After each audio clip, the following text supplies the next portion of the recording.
ज्ञान दे, हम करें आराधना। ओम अनंत कोटि ब्रह्मांड नायक श्रुति ज्ञान संपन्न ब्रह्मात्मैक्यानुभवी समर्थ सद्गुरु स्वामी अनिल जी महाराज की जय। गुरुर्ब्रह्मा गुरुर्विष्णु गुरुर्देवो महेश्वरः, गुरु साक्षात् परब्रह्म तस्मै श्री गुरवे नमः। वसुदेवसुतं देवं त्वं सचाणूरमर्दनं देवकी परमानन्दं कृष्णं वन्दे जगद्गुरुम्। ओम नमो भगवते वासुदेवाय। हम अगर पूर्व पीढ़ी का बारे में थोड़ा सा अगर सोचे तो यह अध्याय, इस अध्याय का नाम ही क्षेत्र और क्षेत्रज्ञ है। मतलब आत्म और अनात्म के बारे में, सत और असत के बारे में बतलाने वाला यह अध्याय है। और इस अध्याय से शास्त्रकारों ने, परमात्मा ने, सद्गुरुओं ने सत्शिष्य सतसाधकों के लिए, भक्तों के लिए, यह जो हमारी कई जन्मों की जो भावना है कि मुझे अगर आरामदायक परिस्थिति मिलती है, मन लायक काम होते हैं, मन लायक आसपास के व्यक्ति रहते हैं मेरे साथ, या जैसे मैं चाहता हूँ वैसा होता है, तो संतोष लगता है। और यह आनंद उसी को लगता है, आनंद उसी को मानते हैं हम लोग। यह कई जन्मों का संस्कार है। लेकिन जब कोई जन्म के पुण्य प्रभाव से, जब प्रभु की कृपा से गुरु के चरण हमको मिल जाते हैं और उन गुरु चरणों की कृपा से जैसे जैसे हमारी श्रद्धा अपने गुरु महाराज में ज़्यादा ज़्यादा बढ़ती जाएगी, वैसे वैसे हमारे संशय कम होते जाते हैं। और इन सबसे बड़ा जो संशय है, या सबसे बड़ा जो अज्ञान है, जो बेसिक है शास्त्र का, और वह है विवेक, आत्म अनात्म का विवेक। आत्म वस्तु वह है जो अनादि है, अविनाशी है, अनंत है, जिसका कोई जन्म नहीं हुआ, वो सदैव है। और अनात्म वस्तु वह है जो विनाशी है, जो कुछ समय के लिए है, सदैव परिवर्तन होते रहता है उसमें। और इसी के अंदर सबसे आसानी से जो हमारे मति में, हमारी सोच में, मुझे आनंद मिलने का तात्पर्य यह है कि मेरा शरीर को हर तरह की सुविधा है, खाने पीने की, मेरे मन में जैसा लगता है वैसे होने की। और ये सब क्यों? क्योंकि हम मतलब अपने आप को ही शरीर समझते हैं, या ये शरीर ही मैं समझते हैं। तो यहाँ पे गुरु महाराज अर्जुन के माध्यम से हम सभी को यह बता रहे हैं, यह शरीर जो है क्षेत्र है। क्षेत्र मतलब एड्रेस है, पता है, ये आपके रहने का स्थान है, लेकिन आप नहीं हैं। तो आप कौन है? आप वह है जो अनादि है, अनंत है, अविनाशी है, आत्म रूप में हैं आप। और आपके इस असाधारण महत्व को, आपकी असाधारण सामर्थ्य को आपने मोह और माया में रच करके, वासनामय या विकारमय आप होकर के आपके मन के अंदर की जो वासनाएं हैं वो हर जन्म के बाद कैरी फॉरवर्ड होती है। जैसे बैंक का बैलेंस कैरी फॉरवर्ड होता है, आज हमने कुछ डाला या निकाला, उसके बाद कल के लिए कैरी फॉरवर्ड होता है। वैसे हर महीने होता है, हर साल होता है। वैसे ही इस जीवन में भी हमारे मनुष्य जीवन के सारे कर्मों की जो वासना है वह मन रूप में इधर उधर भटकती है।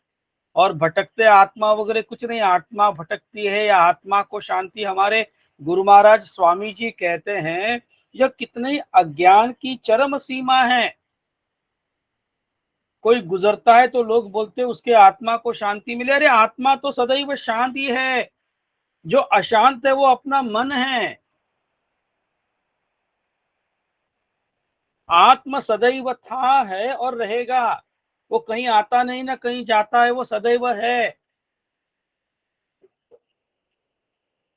तो हम यहाँ पे क्षेत्रज्ञ को समझने के लिए यह भगवत गीता है, यह अद्वैत सिद्धांत है और यही सुखदेव की ज्ञान परंपरा है। यही गुरु महाराज के आशीर्वाद और गुरु महाराज की सेवा शुश्रूषा से हमको आत्मसात करना है। मतलब अपने आप में इन्हीं सब बातों को अपने मन में भर करके, जैसे वो है ना, मन मना मव मद्भक्तो मद्याजी माम नमस्कुरु।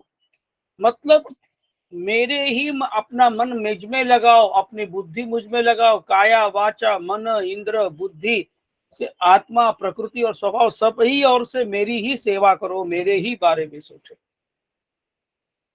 इसको कहते हैं समर्पण। और तब क्या होगा, क्षेत्रज्ञ हम हैं, यह हमें समझ में आएगा। तो इसके हम पूर्व पीठिका में यह इसलिए मेरे को कहना जरूरी था। फिर इन्होंने परमात्मा ने अर्जुन को यह बताया कि क्षेत्र किससे बना है। तो क्षेत्र पंच महाभूतों से बना है। पंच महाभूत है आकाश, वायु, अग्नि, जल और पृथ्वी। फिर मन, बुद्धि, अहंकार, यह 8 चीजों से। और फिर इसके अंदर पंच ज्ञानेन्द्रिय, पंच कर्मेंद्रिय और ज्ञानेन्द्रियों के विषय, यह सब भरे हुए हैं इसमें। और इसके बाद हमारे कई जन्मों की संस्कार क्या है, वासना ही है जो कैरी फॉरवर्ड हुई है हमारी। तो वही वासनाओं के साथ हम जन्म लेते हैं। इसीलिए कई जन्मों के वासनाएं हमारे अंदर है। इसको लेकर के हम, जैसे बोलते हैं ना, बैगेज लेकर के हम कहीं जाते हैं, वैसे हमारी बैगेज है हमारी कई जन्मों की वासनाएं, कई जन्मों के संस्कार। और उन्हीं सब वासनाओं को रोक करके हमारी सोच को बदलना। और ये गुरु महाराज बदलते मतलब क्या, अपने को जैसे कोई कुंजी लगा करके या चाबी लगा करके लगाते नहीं, गुरु महाराज के सानिध्य में ही हम अपने आप में अंतर्मुखी हो जाते हैं। अपने आप के बारे में सोचना हम शुरू कर देते हैं। ये अपने आप होता है। केवल गुरु महाराज की कृपा अपने को प्राप्त करने की कोशिश करनी है। एक बार मैं गुरु महाराज के बारे में जितना सोचूंगा उतना गुरु महाराज मेरे बारे में सोचेंगे। और यही तो सेवा है। और आदरणीय स्वामी जी सदैव कहते हैं गुरु महाराज की शुश्रूषा कही गई है। शुश्रूषा उसको कहते हैं जैसे कोई अस्पताल के अंदर नर्स होती है, वह नर्स जैसे करती है, वैसे शुश्रूषा, सभी तरह का ध्यान। और तब जाकर के यह क्षेत्र, और क्षेत्र जो है यह विनाशी है, क्योंकि हम सब जानते हैं जिसका जन्म हुआ है वो गुजर जाएगा। लेकिन यह आत्म वस्तु है जो सदैव मेरे साथ है। और यह जो मन रूपी जो संस्कार हम लोगों में, वासनाएं जो हम लोगों के सदैव कैरी फॉरवर्ड हो रही है, उन्हीं वासनाओं को समाप्त करना ही मानव जन्म का मुख्य उद्देश्य है। और यह वासना कैसे खत्म होगी, तो जो वासना क्या है, कामनाओं का ही नाम वासना है। तो इन कामनाओं को गुरु भक्ति में लगा दीजिए, ईश्वर के सोच में लगा दीजिए, सत्संग में बैठी है, गुरु महाराज जो बात कहेंगे वह करते रहिएगा। कोशिश करके शरीर से गुरु महाराज के सानिध्य में रहने का संजोग नहीं बनता हो तो सदैव गुरु महाराज का चिंतन करिएगा। फिर ऐसा करने से क्या होगा, हमारी जो मन, आदरणीय गुरु महाराज कहते हैं कि जैसे अभी ठंडी का मौसम है, मुंबई शहर में तो कम ठंडी है, लेकिन चांदूर या उत्तर भारत में या कई जगह पे बहुत ठंडी है। तो अभी इस ठंडी को थोड़ा सा कम करने के हेतु में कई जगह पे थोड़ा सा शाम के वक्त अग्नि जलाते हैं और उसका शेक लेते हैं। तो वह अग्नि जो जलाते हैं तो उसकी कई जगह कई चिंगारियां निकलते रहती है। तो ये जो चिंगारियां जैसे निकलती है, स्वामी जी कहते हैं कि वैसे ही हमारा मन के अंदर से सारे विचार निकलते रहते हैं। तो यह जब ऐसा होता है तो उन चिंगारियों को रोकने का काम हमारा मन जब एकाग्र होता है गुरु कृपा से तब होता है। तो यह अभी तक का हमारा ये हुआ। तो क्षेत्रज्ञ और क्षेत्र, हम इन दोनों के बारे में हमने थोड़ा सा संक्षेप में समझने की कोशिश की। अब हम 12वां श्लोक लेते हैं। ज्ञेयं यत् प्रवक्ष्यामि यज्ञात्वामृतमश्नुते अनादिमत्परम ब्रह्म न सत्तन्ना सदुच्यते। जो जानने योग्य है तथा जिसको जानकर मनुष्य परमानंद को प्राप्त होता है उसको भली भांति कहूंगा। वह अनादि वाला परब्रह्म न सत ही कहा जाता है न असत ही कहा जाता है। यहाँ पे परमात्मा अर्जुन को यह बता रहे हैं जो जानने योग्य है। संसार में जानने योग्य क्या है? जो दिख रहा है वो तो जानते हैं हम, उसके बारे में वैज्ञानिक हमको बताते हैं। हर वस्तु के गुण क्या है, हर वस्तु के एडवांटेज, जैसे उनके फायदे क्या है, ये सब वैज्ञानिक बताते हैं।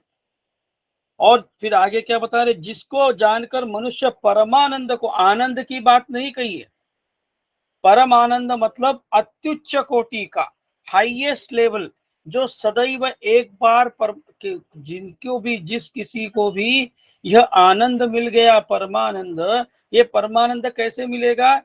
परमानंद का परमात्मा की प्राप्ति से ही परमानंद मिलेगा। परमात्मा की प्राप्ति मतलब प्राप्ति कोई वस्तु नहीं है, केवल हमारे अंदर के विषय और विकार मिट जाए, मोह माया खत्म हो जाए तो बस, तब जो है वह केवल परमानंद है, परमात्मा ही है, कहीं कोई वस्तु थोड़ी है परमात्मा। और यही आगे जाकर के हमारे परमात्मा अर्जुन को बता रहे हैं। उसको भली भांति कहूंगा, वह अनादि वाला है। अनादि मतलब यह है कि कब से है पता नहीं। जब तक हमारी इंसान की सोच जाती है, हजारों वर्ष, लाखों वर्ष, करोड़ों वर्ष, अरबों वर्ष, अनादि। और वह क्या है? परम ब्रह्म है, वो परम ब्रह्म, सब अत्युच्च लेवल का। और उसको ना सत कहा है ना असत कहा है। देखिए, हम इतनी देर आत्म वस्तु, अनात्म वस्तु, सत वस्तु, असत वस्तु, यह फर्क कर रहे हैं। अब यहाँ पे परमात्मा क्या बोल रहे हैं? अरे भाई, वो परमात्मा ऐसा है कि उसको सत भी नहीं कह सकते, असत तो बिल्कुल है ही नहीं वह, लेकिन सत भी नहीं कह सकते, क्योंकि सत किस वस्तु को कहोगे आप? जो वस्तु को आप अनुभव कर सकोगे, या तो नजर से, दृष्टि से, या सूंघ करके, या शब्द से, या स्पर्श से, या कोई काल से, स्थल हो, काल हो, कार्य हो, कारण हो, कुछ तो हो। कोई भी वैज्ञानिक वजह है, मतलब प्रूव करने लायक कारण हो कि तब यह तो सत्य बोलेंगे। लेकिन प्रूव करने के जैसा कारण हो तो वो असत हो गई। इसीलिए शास्त्र वो जो यह श्लोक हमारे शायद दूसरे अध्याय में आया है, मुझे ध्यान नहीं, लेकिन एक बात तो ये बता देते हैं, त्रैगुण्यो विषयो वेदा निस्त्रैगुण्यो भवार्जुन। अर्जुन को परमात्मा बताते हैं अरे वेद भी तीन गुणों के बारे में ही बोलेंगे, सत्व रज तम। अर्जुन तुम तीनों गुणों से परे जा, मतलब क्या कर, तू निर्गुण हो जा, निराकार हो जा। ये शरीर जो है, ये शरीर में अपने आप को सीमित मत रख, तू निस्सीम है, तू अनंत है, तू भी अनादि है। यह बात बताने के लिए परमात्मा ने बोला निस्त्रैगुण्यो भवार्जुन। और क्यों? क्योंकि परमात्मा का वर्णन कैसे करोगे आप, कोई भी कोई भी व्यक्ति कैसे करोगे? इसीलिए शास्त्र कहता है नेति नेति। अब हम सब लोग प्राय सब मराठी लोग हैं, हम सब लोग दत्त गुरु की आरती करते हैं, त्रिगुणात्मक त्रैमूर्ति सब जानते हैं।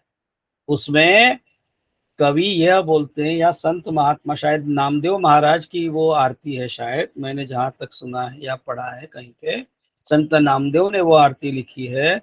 उसमें लिखते हैं नेति नेति शब्द नए अनुमान, सुरवर मुनिजन समाधि न ये ध्यान। मतलब नेति नेति इस शब्द पे अनुमान मत करिए, वो सत्य है। परमात्मा ऐसा है क्या? नहीं नहीं नहीं नहीं, ऐसा नहीं है। परमात्मा वैसा है क्या? नहीं, वैसा भी नहीं है। परमात्मा, अरे नहीं, वह वैसा भी नहीं है। परमात्मा कैसा है यह वर्णन करने के लिए शब्द हो ही नहीं सकते, और जो शब्दों में जिसका वर्णन किया जा सकता है वह परमात्मा हो नहीं सकता। और यह एकदम सत्य, इसके ऊपर अनुमान मत करिए, संशय मत करिए। इसीलिए वो मराठी में जो एक भजन है, वेदा नाही नाही कळला अंत पार याचा, कानडा राजा पंढरीचा।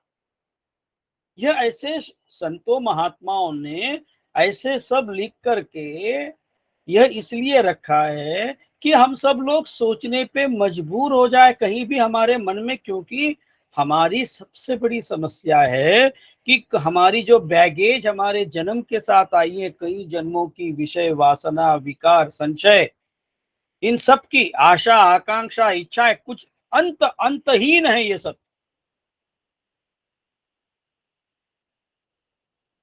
और इसीलिए इसमें से निकलने के लिए ही यह सब है। एक जगह पे तो हमने यह भी पढ़ा है आदरणीय स्वामी जी के आशीर्वाद से कि परमात्मा ने, कोई एक संत महात्मा बोले, पता नहीं मुझे याद नहीं आ रहा है कहाँ पे पढ़ा मैंने, कि परमात्मा ने अपने सब को यह किया है कि हमारी इंद्रियों को बहिर्मुखी, मतलब बाहर के चीजों को समझने की ज्ञान दिया, लेकिन अंदर की चीजों को समझने का ज्ञान है ही नहीं अपने पास। केवल हमारा मन जैसे बाहर के इंद्रियों का बाह्यवर्ती काम करना बंद करेगा, अपने आप में अंतर्मुख वो अपने आप हो जाएगा। इसीलिए तो शास्त्र कहता है ओम भद्रम कर्णेभिः शृणुयाम देवाः। अच्छी बातें सुनिए, भद्र शृणुयाम देवाः भद्रम पश्येमाक्षभिर्यजत्राः। अच्छा देखिए, फिर क्या होगा? क्योंकि कान और आंख, इन दोनों से ही हमारे बुद्धि को विषय मिलते हैं, हमारे मन को, जिसे गॉसिप बोलते हैं, अच्छी बुरे सब मिलते हैं। और इसीलिए फिर क्या होगा? अगर ये भद्र है, इनको सब संभालो आप, सावधानता से इनको सब आप ले लो अंदर, तो क्या होगा? स्थिरैरंगैः स्तुष्टुवागुम, स्थिर होगा मन आपका। आहिस्ता आहिस्ता मन स्थिर होने में आपको मदद होगी। और यही तो साधना है। और यह कब संभव है? सत्संग से, संत संग से। अपने अभी सुगवे की गीता जयंती में सम्मिलित होने से, या केवल गीता जयंती क्यों, हर ऐसे उत्सव में जहां पे ज्ञान प्राप्ति का उत्सव हो।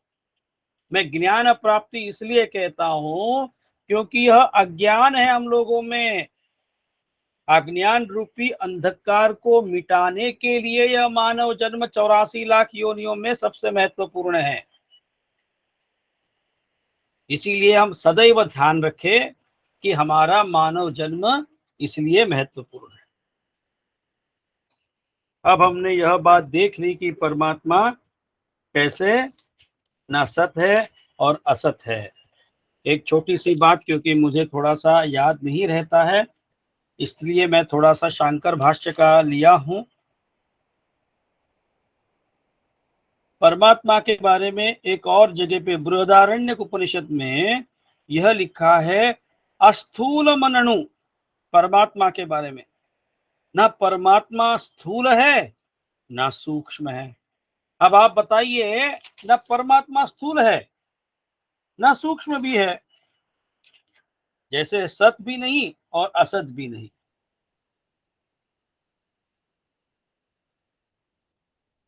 और एक और जगह पे, यह मैं इसलिए कह रहा हूं कि हमारे मन में कहीं भी कोई भी तरह का संशय ना रहे। एक और जगह पे जो केन उपनिषद में बात कहते हैं, अन्य देव तद विदिता दथो अविदिता दधिहि, वह ब्रह्म जाने हुए से और न जाने हुए से भी अन्य है। मतलब हमको लगता है जाना हुआ है, नहीं नहीं नहीं, हम जो जानते हैं वैसा नहीं है। अरे हम नहीं जान रहे हैं, लेकिन वह जो बोल है वो वैसा भी नहीं है वो।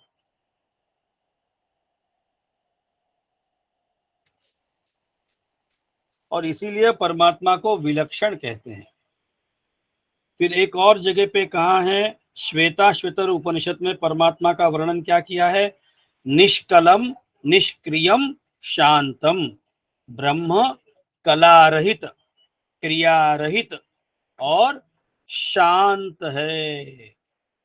देखिए, ब्रह्म में कोई कला नहीं है। जो कहते हैं ना 64 कला, 16 कला, 35 कला, यह सब हमारी मनगढ़ंत बातें हैं।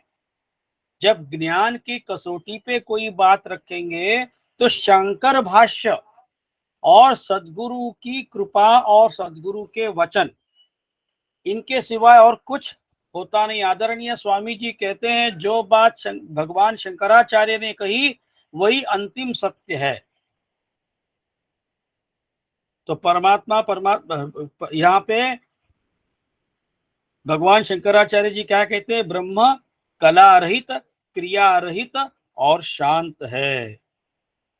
फिर एक और उत्तम बात जो स्वामी जी सदैव बोलते हैं, जो स्वामी जी के सानिध्य में आप बहुत बार पास रहते हैं, उनको समझ में आएगा, तैत्तिरीय उपनिषद की बात, यतो वाचा निवर्तन्ते अप्राप्य मनसा सह, जहां से वाणी निवृत्त हो जाती है और मन भी नहीं पहुंच पाता।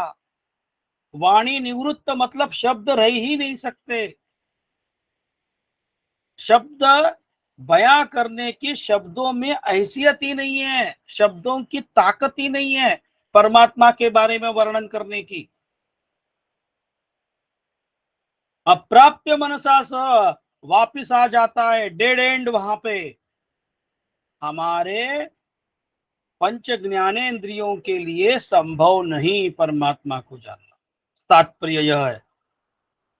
और क्यों? क्योंकि जाने हुए से भी नहीं है, न जाने हुए से भी नहीं। परमात्मा क्रिया भी नहीं करता, ना कला भी है परमात्मा की, ना कोई कार्य भी। मतलब अब कहाँ पे हम पहचानेंगे? और इसीलिए यह परमात्मा का वर्णन है। और यह वर्णन क्या कहें, हम सदैव, मैं आप सभी से यही निवेदन कहूंगा कि अभी यह हम सबके पास एक सुंदर मौका है कि जो आदरणीय स्वामी जी के सानिध्य में हम ज्यादा समय बिता सकते हैं गीता जयंती के दौरान। तो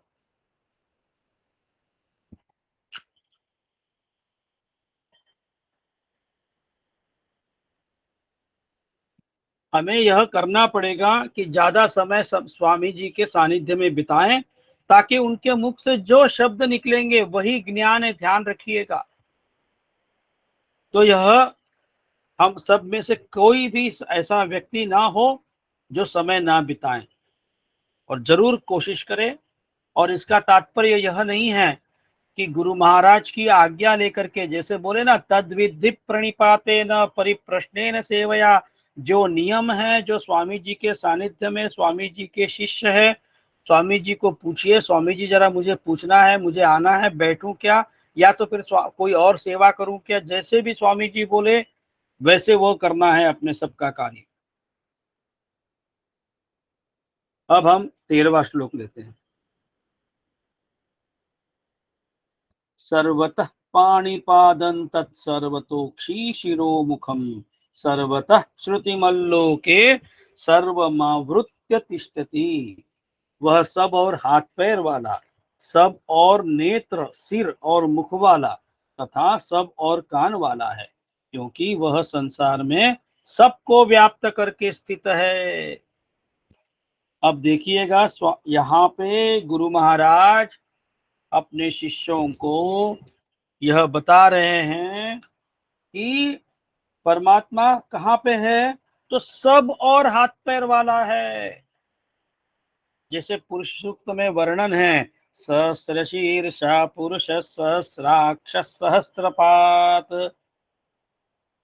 हजारों सर, हजारों आंखें, हजारों हाथ, हजारों पैर, और फिर भूमि से लेकर के पूरा जहां तक है सब जगह पे वही व्याप्त है करते कह रहे हैं परमात्मा पुरुष सूक्त में। पुरुष सूक्त मतलब एक वेदों का भाग है, ध्यान रखेंगे। सब और नेत्र, सिर और मुख वाला, और सब और कान वाला है। और ये कैसे है भाई, परमात्मा ऐसे कैसे हो सकता है? जो विराट रूप में जो दिखाया उसी विराट रूप का ही वर्णन है यह। लेकिन यहाँ पे क्या कारण क्या बता रहे हैं? वह संसार में सबको व्याप्त करके स्थित है। सबको मतलब, अरे भाई आपको, हमको, ये जितने 84 लाख योनिया जिसे हम कह रहे हैं, वो सब झाड़ फूल सब में वही है।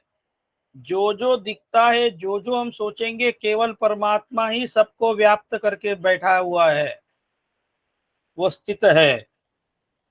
अब फिर इसका मतलब बता रहे हैं, आकाश जिस प्रकार वायु, अग्नि, जल और पृथ्वी का कारण रूप होने से उनको व्याप्त करके स्थित है, वैसे ही परमात्मा भी सबका कारण रूप होने से संपूर्ण चराचर जगत को व्याप्त करके स्थित है। आकाश मतलब, ध्यान रखे, जो अपने को जो आसमान दिखता है वह नहीं। स्वामी जी ने देव कोठे आहे में लिखा हुआ है एक सुंदर गाना, उन्होंने कहा, नीले गगन के तले धरती का ताज चले। वैसा नीला गगन नहीं है, वह इथर है। इथर मतलब मराठी में पोकली, या इंग्लिश में बोलेंगे नॉर्मल शब्द में गैप। दो वस्तुओं के बीच की जो जगह है उसको भी गैप बोलते हैं, और वही आकाश हम सब में है। और उसी के कारण उसमें क्या है, तो वायु है। और फिर इसका उदाहरण कैसे देते हैं कि जैसे कई मटके हैं, मटके के अंदर जो खाली जगह जिसमें हम पानी भरते हैं, चाय भरते हैं, कुछ भी भरते हैं, उसमें जो खाली जगह है वो खाली जगह को ही आकाश कहते हैं। तो जैसे यहाँ पे परमात्मा क्या बोल रहे हैं, आकाश जिस प्रकार वायु, अग्नि, जल और पृथ्वी का कारण रूप होने से, क्योंकि मुख्य मूलभूत क्या है, तो आकाश है, गैप है। और वह जो इथर है, वो इथर सबको व्याप्त है, उसी का कारण सब है। तो जैसे इस सब जगह पे आकाश है, वैसे ही पर मूल कारण परमात्मा महाकारण है, इसलिए सबको व्याप्त करके वो बैठा। 14वां श्लोक। सर्वेन्द्रिय गुणाभासम सर्वेन्द्रिय विवर्जितम असक्तम सर्वभृच्चैव निर्गुणम गुणभोक्तृ च। वह संपूर्ण इंद्रियों के विषयों को जानने वाला है, परंतु वह वह परंतु वास्तव में सब इंद्रियों से रहित है, तथा आसक्ति रहित होने पर भी सबका धारण पोषण करने वाला है और निर्गुण होने पर भी गुणों को भोगने वाला है। देखिए, संपूर्ण इंद्रियों के विषयों को जानने वाला है वह, क्योंकि त्वं ज्ञानमयो विज्ञानमयोसी, वह ज्ञानमय है, उससे कौन सी वस्तु छुपी रह सकती है। और वैसे भी शास्त्र यहाँ तक यह कहते हैं कि परम वस्तु जिसने जान ली, उसको बाकी और कोई वस्तु की आवश्यकता नहीं, नई वस्तु की जानने की। तो वैसे इसलिए, क्योंकि परम वस्तु जिसने जान ली, तो परम वस्तु सब जगह पे वही है, केवल शब्द अलग है, केवल थोड़ा बहुत इधर उधर का बात है। बाकी हर ज्ञान का जो मूल है वो ज्ञानी व्यक्ति तो जानता ही है, उससे कोई चीज छुपी नहीं रह सकती। फिर आगे कहते हैं वो सब विषयों को जानने वाला है, लेकिन इंद्रियों से रहित है वह। उसको कोई इंद्रिय कैसे रहित है वह? अगर भाई इंद्रियां होंगी तो क्षेत्र चाहिए ना, शरीर चाहिए, तब तो इंद्रियां होंगी। हमने अभी देखा उसका कोई आकार है ना कुछ है। तथा आसक्ति रहित होने पर भी सबका धारण पोषण करने वाला। जिनको अथर्वशीर्ष आता हो उसमें कहते हैं नमस्ते गणपतये त्वमेव प्रत्यक्षं तत्त्वमसि त्वमेव केवलं कर्तासि त्वमेव केवलं धर्तासि त्वमेव केवलं हर्तासि त्वमेव सर्वं खलु विदं ब्रह्मासि त्वं साक्षात् आत्मासि नित्यम्। हे परमात्मा, तत्त्वमसि, तम आप ही हो सब। फिर आप ही करता हो, आप ही भोगता हो, आप ही धरता धारण करने वाला भी आप हो, और सर्वम खलु इदम, जो कुछ भी है वो सब आप हो। और फिर आपका रूप क्या है? तम साक्षात आत्मा से नित्यम, आत्म रूप में नित्य हो, सदैव हो, धारण पोषण करने वाला भी आप हो। ये धरित्री जो है, धरित्री मतलब पृथ्वी, पृथ्वी का एक नाम धरित्री है, धरा, ये सबको धारण की हुई है और ये पंच महाभूतों का एक अंग है। फिर पोषण, पोषण परमात्मा कैसे करता है? यह जो सूर्यास्त के बाद जो चंद्रोदय होता है, चंद्रोदय के बाद चंद्र से अमृतमयी वर्षा कहते हैं शास्त्र, भगवान शास्त्रकार शंकराचार्य जी महाराज कहते हैं कि अमृतमयी वर्षा जो है उनकी, वह अमृतमयी वर्षा जो है उन्हीं के कारण वह सब वृक्ष बढ़ते हैं, अनाज होता है, फल फूल हम खा रहे हैं। इसीलिए धारण पोषण करने वाला भी वही है और निर्गुण होने पर भी गुणों को भोगने वाला भी वही है। क्योंकि हमने देखा यह परमात्मा के आदरणीय स्वामी जी एक बार ऐसे ही बातों बातों में बोल रहे थे कि जैसे हम भोग लगाते हैं तो प्राय सबके घर में एक मंत्र बोला जाता है, तंत्र की बात नहीं कहेंगे हम, मंत्र बोला जाता है। ओम प्राणाय स्वाहा, ओम व्यानाय स्वाहा, ओम उदानाय स्वाहा, ओम समानाय स्वाहा, ओम ब्रह्मणे स्वाहा। और फिर आगे मध्य मध्य, ये क्या है? प्राण अपान व्यान उदान समान, ये क्या है? यह पंचवायु है। यह पंचवायु ही हमारे शरीर के अंदर अन्न को पचाने में समर्थ होते हैं। हमें लगता है हम परमात्मा को अर्पण कर रहे हैं, परमात्मा ही है, क्योंकि परमात्मा के कारण, मूल कारण ही परमात्मा है और उन्हीं के कारण यह पंचमहाभूत कार्यरत है। और पेट में क्या है? तो जठराग्नि है। हमने 12वें अध्याय में देखा, 12वें नहीं 15वें में, अहम वैश्वानरो भूत्वा प्राणिनाम देहमाश्रितः प्राणापान समायुक्तो पचामन्यम करोम्यहम्। प्राण अपान और सबका अन्न मैं पचाता हूं वैश्वानर अग्नि होकर के। तो ये करने धरने वाला सब परमात्मा है। ध्यान रखिए, हमारा शरीर कुछ कर पा रहा है तो उसके पीछे भी मूल कारण परमात्मा है, उसी की शक्ति है, उसी की चेतना है।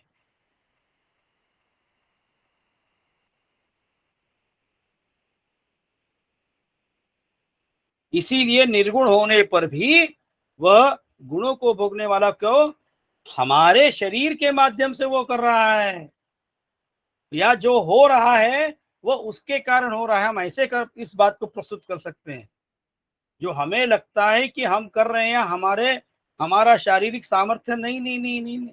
ये हो रहा है, ये ध्यान रखे। 15वां श्लोक। बहिरन्तश्च भूतानाम् अचरं चरमेव च सूक्ष्मत्वात् तदविज्ञेयम् दूरस्थं चान्तिके च तत्। वह चराचर सब भूतों के बाहर भीतर परिपूर्ण है, और चर अचर भी वही है, और वह सूक्ष्म होने से अविज्ञेय है, तथा अति समीप में होने से समीप में और दूर में भी वही स्थित है। परमात्मा क्या बोल रहे हैं यहाँ पे, चराचर सब भूतों के बाहर भीतर परिपूर्ण मैं ही हूँ। चर भी मैं हूँ, चर मतलब मूवेबल, चलने वाला या हिलने वाला, और अचर मतलब स्थिर भी मैं ही हूँ। सूक्ष्म भी मैं हूँ, इतना सूक्ष्म कि जैसे सूर्य के किरणों में जल बिंदु होते हैं, वो हमको दिखते नहीं है, सूक्ष्म भी मैं हूँ। इसीलिए वो अविज्ञ है, मतलब हमारी इन आंखों से दिखेंगे नहीं, उसके लिए कुछ वैज्ञानिक तंत्र यंत्र लगेंगे तब अपने को कुछ दिखेगा। लेकिन परमात्मा तो अति सूक्ष्म है, वो वैज्ञानिक यंत्रों से भी नहीं दिखेगा। इसीलिए वो अविज्ञेय, मतलब उसको हम हमारे ज्ञानेंद्रियों से नहीं देख सकते।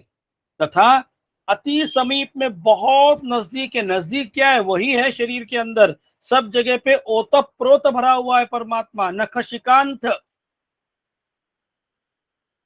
और दूर में भी वही स्थित है, दूर भी वही है सबसे।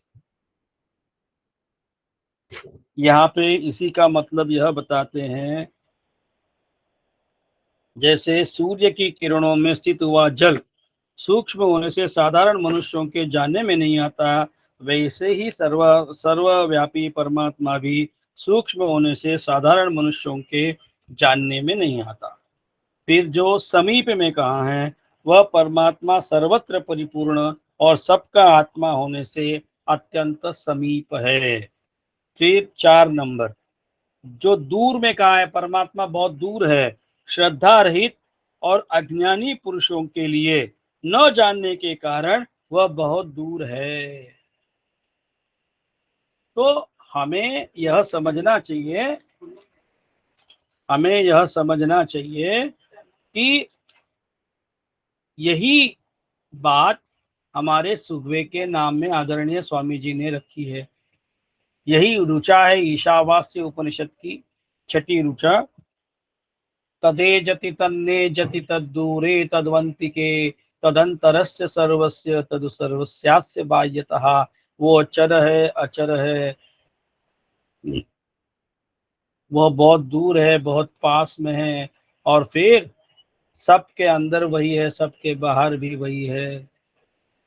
तदु सर्वस्यास्य बाह्यतः, ऐसे परमात्मा है। और यही society for understanding God with in and around you, मतलब आदरणीय गुरु महाराज स्वामी अनिल जी महाराज जी ने अपने नाम में ही यह 13वें अध्याय का 15वां श्लोक पूरा उतार दिया है। ईशावास्य उपनिषद की ईश्वर का वास, ईशावास्य मतलब ईश्वर का वास, उसी के बारे में बताने वाला उपनिषद, उसमें भी 6ठी उपनिषद यही 6ठी ऋचा यही कहती है।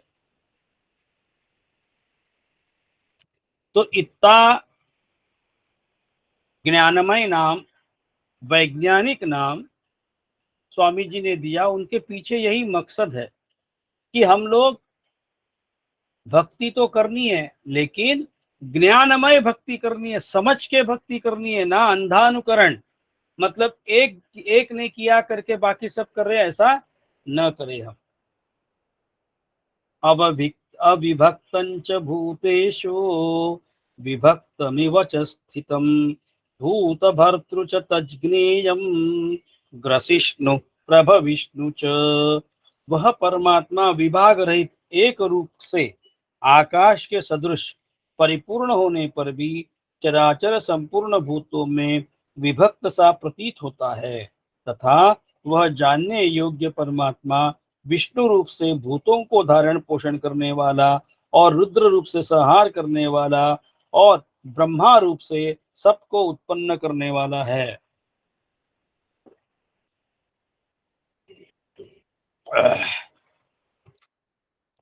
यहाँ पे गुरु महाराज यह कह रहे हैं कि परमात्मा विभाग रहित है, एक्चुअली वो एकसंध है, परिपूर्ण है। विभाग रहित एक रूप से आकाश के सदृश परिपूर्ण होने पर भी सब लोगों को क्या लगता है, अलग अलग जगह पे बढ़ गया ऐसा लगता है। इसके बारे में शास्त्र कहता है कि जैसे महाकाश विभाग रहित स्थित हुआ भी घड़ों में पृथक पृथक सदृश होता है, वैसे ही परमात्मा सब भूतों में एक रूप से स्थित हुआ भी पृथक पृथक भ्रांति। जैसे परमात्मा, देखिए यहाँ पे उदाहरण कैसे दिए हैं। आदरणीय स्वामी जी बताते हैं कि कोई समुन्दर किनारे हजारों लाखों मिट्टी के घड़े रखे, उसके अंदर सूर्य की उसके अंदर पानी भरा हुआ है। पानी भरने के बाद जैसे सूर्योदय होता है तो सूर्य की किरणें जब उस पर दिखती है तो जितने घट है, जितने मटके हैं छोटे, तो उन सब में सूर्य का किरण अलग अलग प्रतीत होता है, अलग अलग लगता है, दिखता है। क्या सूर्य अलग अलग है सब में? नहीं नहीं नहीं नहीं, सूर्य तो एक ही है। वैसे ही परमात्मा एक ही है, लेकिन सब जीवों में अलग अलग बढ़ गया, ऐसा अज्ञानी लोगों को लगता है।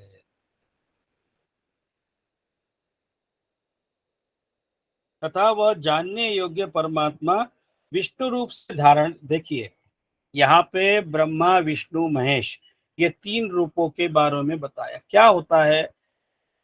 एकम सत विप्रा बहुधा वदंती, यह सूत्र है। जो भी है सत एक ही है, परमात्मा एक ही है, वो एक से ज्यादा नहीं है। क्योंकि यहाँ पे हम अद्वैत सिद्धांत सीख रहे हैं। अद्वैत सिद्धांत का तात्पर्य केवल परमात्मा ही है, बाकी कोई और हो ही नहीं सकता। केवल हमारे अज्ञान के कारण हम अपने को परमात्मा से विभक्त समझते, मतलब अलग समझते हैं। यह हमारा अज्ञान है। तो यह तो सत्य है बात। फिर यहाँ पे यह ब्रह्मा विष्णु महेश क्या बात क्यों कही अर्जुन को परमात्मा ने? इसका कारण यह है क्योंकि हमारे दिल में कई जन्मों का संस्कार है। ब्रह्मा मतलब जन्म, जो हमारी जन्म जो मेंटेनेंस है, ये विष्णु भगवान है, धारण करता है सबको, और सबको पेट भराने की सब चीज की व्यवस्था करता है वो विष्णु है। और फिर जिसका सबका समय होने के बाद जयराम जी की करने का काम शिव जी है। क्योंकि हम लोग, हमारी मति इतनी है कि उसी परमात्मा को डिसेंट्रलाइजेशन ऑफ पावर में जितने रूप बने हैं 33 करोड़ अगर हम पकड़ते हैं, तो सबका अलग अलग अलग अलग अपना अपना काम हमने सोचा हुआ है।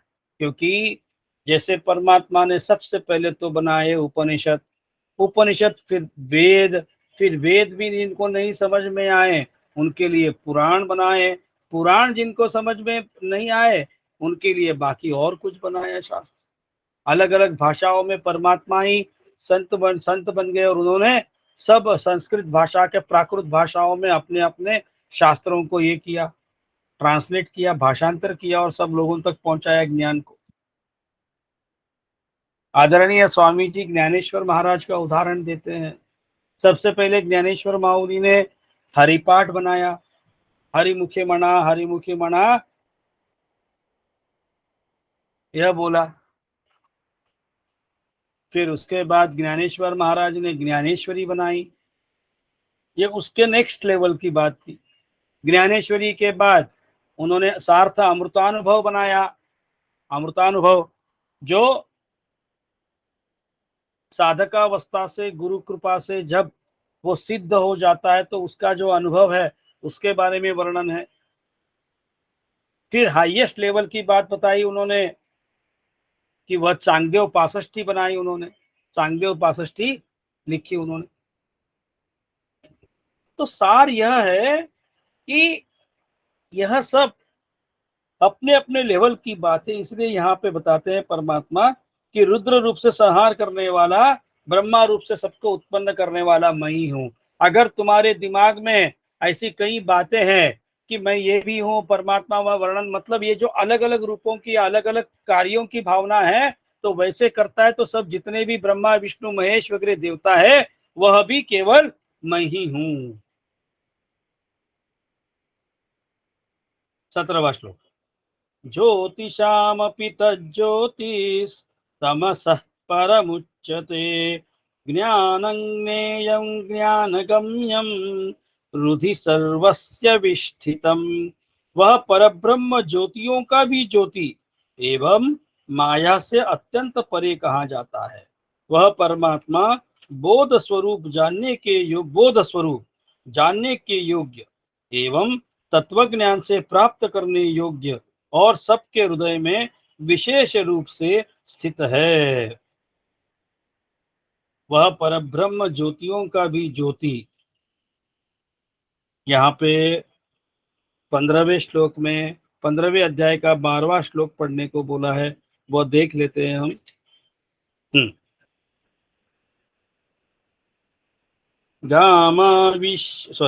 यदादित्यगतं तेजो जगद्भासयतेऽखिलं यच्चन्द्रमसि यच्चाग्नौ तत्तेजो विद्धि मामकम्। सूर्य में स्थित जो तेज संपूर्ण जगत को प्रकाशित करता है तथा जो तेज चंद्रमा में है और जो अग्नि में है उसको तू मेरा ही तेज जान। देखिए परमात्मा, ये पुरुषोत्तम अध्याय मतलब पुरुषोत्तम का वर्णन, विभूति परमात्मा की शक्ति। अब यहाँ पे यह बताते हैं कि परब्रह्म ज्योतियों का भी ज्योति मतलब सूर्य का तेज, चंद्रमा का तेज और अग्नि का जो तेज है वो मेरा ही जान। एवं वह परब्रह्म फिर माया से अत्यंत परे है। माया मतलब क्या है? माया उसको कहते हैं, शब्द का अर्थ तो स्वामी जी बताते हैं, जो है नहीं उसका नाम माया है, लेकिन जो है नहीं और लगता है वह माया है। हमारे हर कार्य, व्यवहारिक कार्य केवल माया है।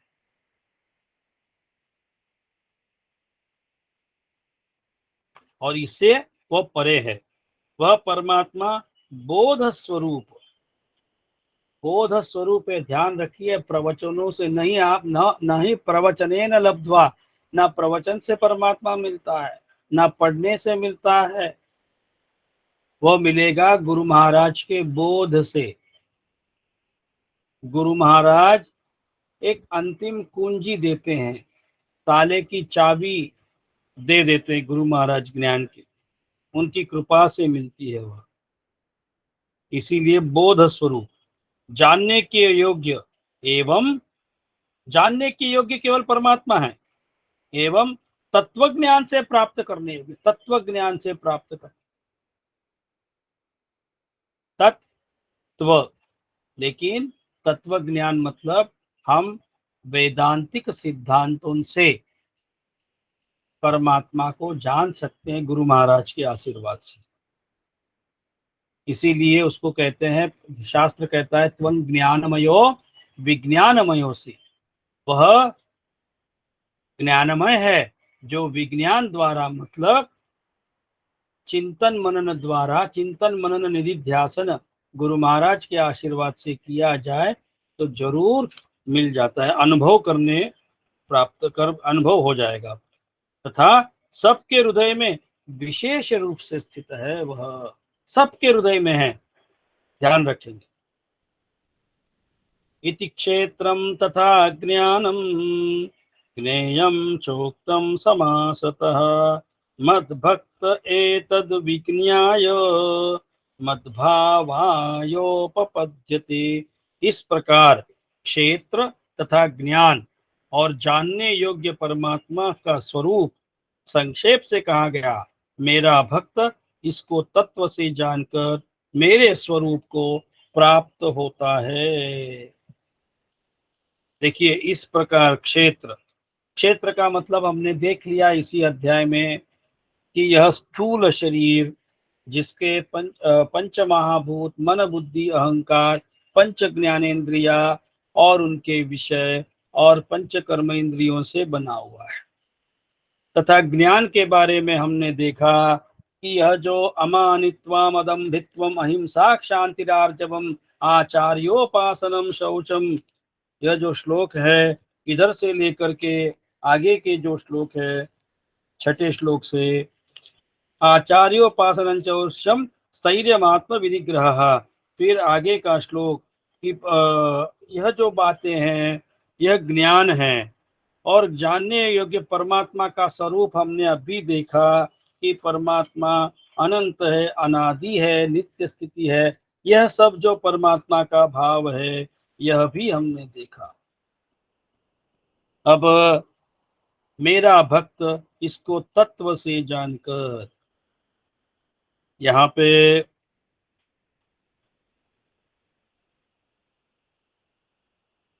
हमें यह बात जानने की बात है। तीसरे अध्याय का एक बार एक श्लोक लेते हैं जो मैंने मार्क करके रखा है। हाँ, तत्ववित्तु महाबाहो गुण कर्म विभागयोः गुणा गुणेषु वर्तन्त इति मत्वा न सज्जते। हे महाभाव, गुण विभाग और कर्म विभाग के तत्व को जानने वाला ज्ञान योगी संपूर्ण गुण ही गुणों में बरत रहे ऐसा समझकर उनमें आसक्त नहीं होता। यह जो अनासक्त होने का सही तरीका जो है यह तीसरे अध्याय में 28वां श्लोक है कि यह प्रकृति के गुण हैं, ये इनसे मेरा कोई लेन देन नहीं है। ये मुझे जो लग रहा है कि मैं कर रहा हूँ या कुछ हो रहा है, ये कुछ नहीं है, हो रहा है ये सब प्रकृति के गुणों के कारण। तुम केवल, तुम्हारा शरीर भी निमित्त है, तुम्हारा मन भी निमित्त है।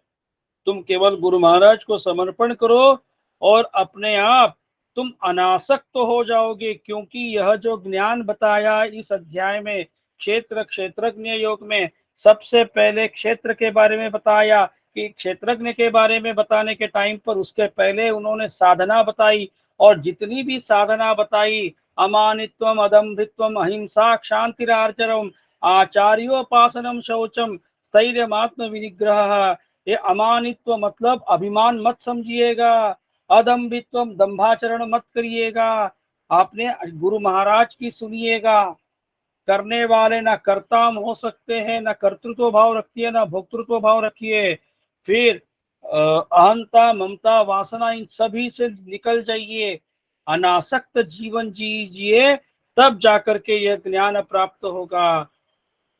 और इसीलिए ऐसे जिस तत्व को मेरे जो भक्त जानेगा वह मेरे स्वरूप को प्राप्त होता है। यहाँ पे यह परमात्मा एक वचन दे रहे, type of a promissory note कि मुझे प्राप्त करना है तो यह सब आपको अपने आप में बदलाव लाने पड़ेंगे, अपनी सोच में बदलाव लाने पड़ेंगे। लेकिन क्या ये ऐसा सोचेंगे और होगा क्या? नहीं नहीं, यह केवल होगा गुरु महाराज की कृपा से। स्वामी जी कहते हैं कि ये गुरु का एकाधिकार है, ये गुरु का क्षेत्र है, मोनोपोली ये गुरु महाराज की है। उनके कृपा के बगैर संभव नहीं, उनकी इच्छा के बगैर संभव नहीं। लेकिन उनकी इच्छा या उनकी कृपा तब होगी जब हमारा यथोचित समर्पण होगा और हम उस समर्पण के माध्यम से हम योग्य बनेंगे, लायक बनेंगे उस ज्ञान प्राप्ति के लिए, तभी संभव है। लेकिन ज्ञान प्राप्ति के लिए योग्य भी होने के लिए गुरु महाराज की कृपा चाहिए, नहीं तो वह भी संभव नहीं। गुरु महाराज की सेवा करनी है तो वह भी हमको बुद्धि देने के लिए ही गुरु महाराज की कृपा चाहिए। इसीलिए केवल गुरु गुरु गुरु स्वामी जी कहते हैं कि कुछ भी मत करिए, केवल सदैव गुरु महाराज गुरु करते रहिए।